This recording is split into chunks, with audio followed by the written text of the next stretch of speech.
There is a farmer 30 minutes drive from my farm who started with less than $1,150, and today she supplies 3 supermarkets. Her success was not built on luck or inherited land, but because of one decision she made in her very first week. A decision that 90% of people who want to start a farm get completely backwards. I am going to tell you what that decision was, but not yet, because if I tell you now, without the 6 steps that come before and after it, you will make the same mistake everyone else makes. You will try it, it won't work, and you will walk away thinking farming isn't for you. So stay with me. By the end of this video, you will have all 7 proven steps in the exact order they need to happen to take you from zero to running a profitable farm business. Step number 4 is the one that separates the farmer who quit in year 1 from the farmers who are still standing 5 years later. And I will show you the exact questions to ask before you spend a single dollar. This is not the video where I tell you to get some land and plant seeds. This is the full picture. Whether you're starting from absolute scratch, scaling up what you already have, or you're just farm curious, by the time this video ends, you will know exactly what to do tomorrow morning. And I want to be upfront with you about something. Farming is my life. I have watched people walk into this business with big dreams and walk out months later with nothing but death and disappointment. Not because they were lazy, but because nobody ever showed them the order these steps go in. That is what this video fixes. Let's get into it. Step number 1, the land barrier. Here is the mistake. The very first thing most people think when they say, I want to start farming, is I need to buy a land. It sounds like obvious first step, but that is the belief that keeps 90% of people stuck for years, saving, and never actually farming. Think about it like opening a grocery store. Nobody builds a shop from the ground up on day 1. You rent a space first, you prove the business works, only then do you start thinking about owning the building. Farming should follow the exact same rule. If you already own a land, good for you. That is a genuine head start. But if you don't, do not let that stop you this week. Lease it with a local binding agreement. Minimum of 5 years is enough to build a serious operation without tying up capital you don't have.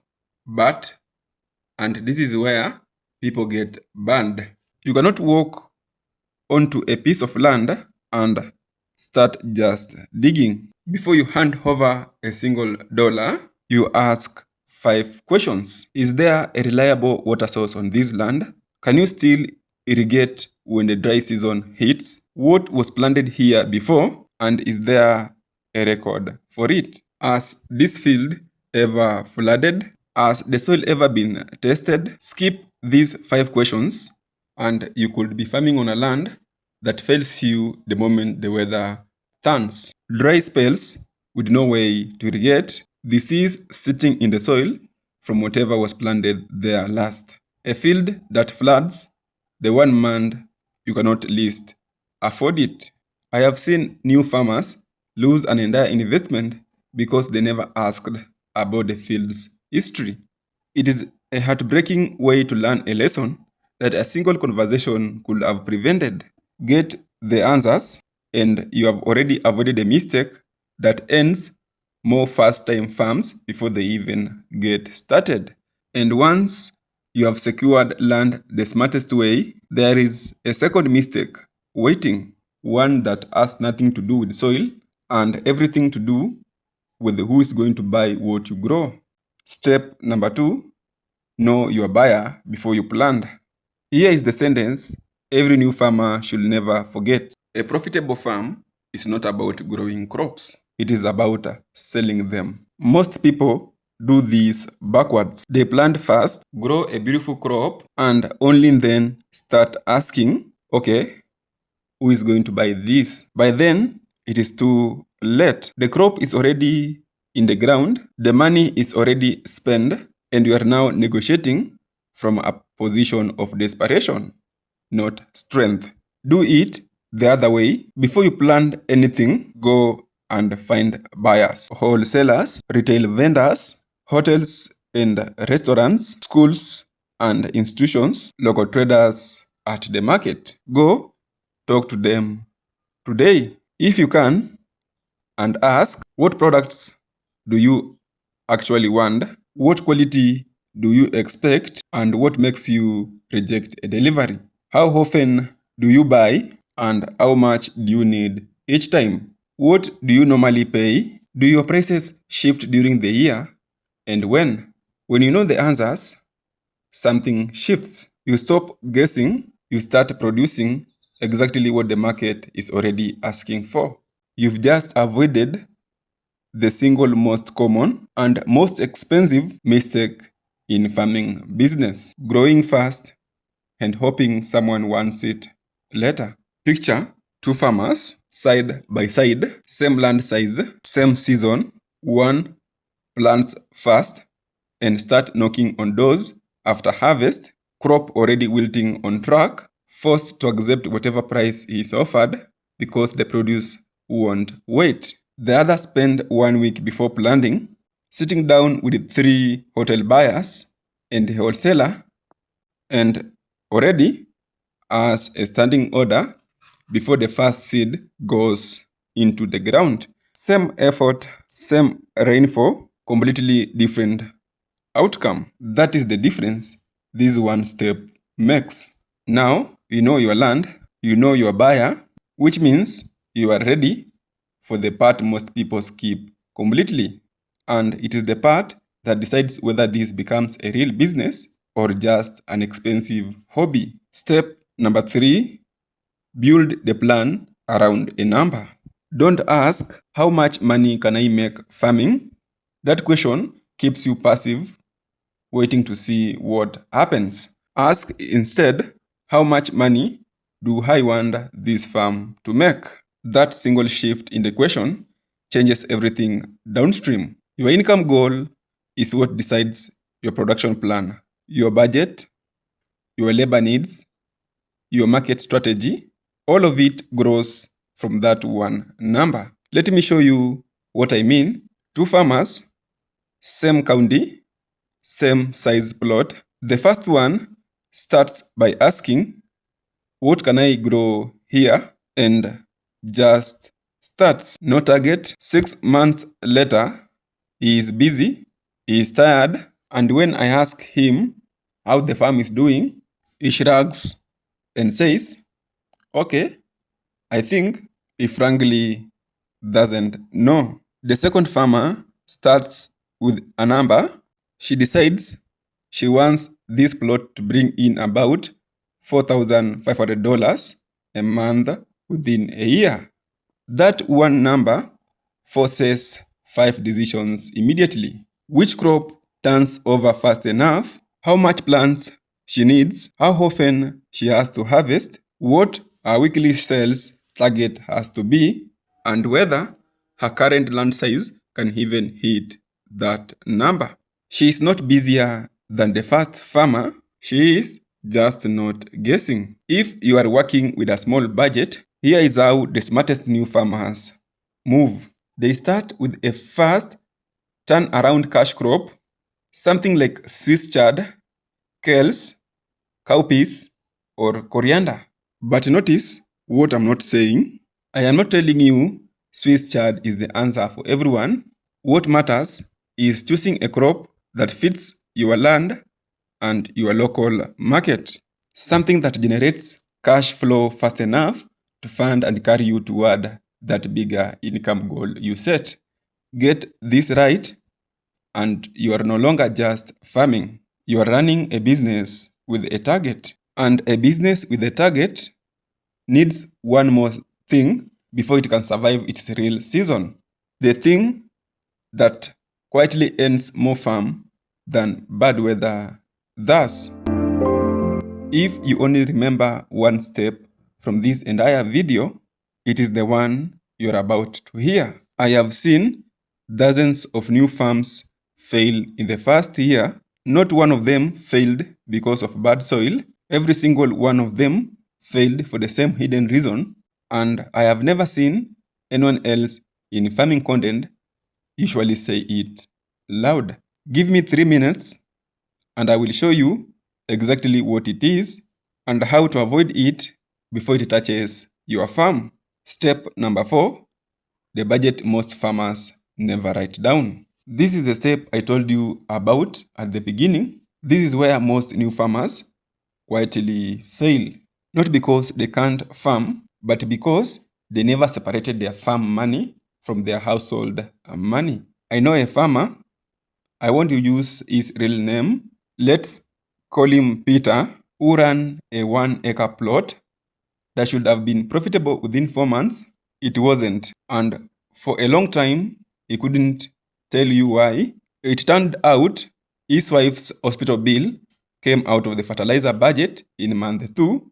School fees came out of the transport budget in month 3. None of it was written down anywhere. So none of it looked like a problem until harvest came in and there was no money left to sell it properly. The farm had not failed, the bookkeeping had. Every serious farm business runs on a written budget. Before you plant a single seed, list every expense you expect. Land preparation, seeds, organic manure, fertilizers, crop protection, irrigation, transport, packaging, and the 2 lines people forget completely, savings and emergency fund.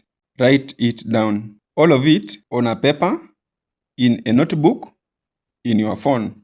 It doesn't matter where, it matters that it exists. Because a written budget does 2 things nobody talks about enough. First, it stops you from overspending in month 1 when everyone is excited and buying more than they need. Second, and this is the most important one, it tells you in real numbers exactly how much revenue you need just to break even. Here is the part that quietly ends farms before they even get going. Mixing household expenses with farm expenses. The moment those 2 baskets become one, you lose the ability to actually see whether your farm is working. Exactly what happened to Peter. This is the step people skip because it feels boring compared to being out in the field. But I promise you, the farmers who are still in business 5 years from now are not always the ones with the best soil. They're the ones who could tell you on any given day exactly how much money is left in the farm account and exactly how much they need to sell this week to stay above 0. Now you have land, buyer, a target, a budget on paper. Everything looks solid. But farming doesn't happen on paper. It happens outside, where the weather doesn't care about your plan. Step number 5, plan for what you can't control. Every single farming season comes with uncertainty built in. And with the way weather patterns have been shifting in recent years, that uncertainty is only getting sharper. Drought, heavy unexpected rainfall, pest outbreaks, disease outbreaks, labor shortages right when you need hands the most, market prices that fall the week you are ready to sell. I want to be honest with you here. Good planning will not remove risk. Nothing removes risk in farming. But good planning changes what happens the moment the risk shows up at your door. 2 farmers can face the exact same pest outbreak in the same week.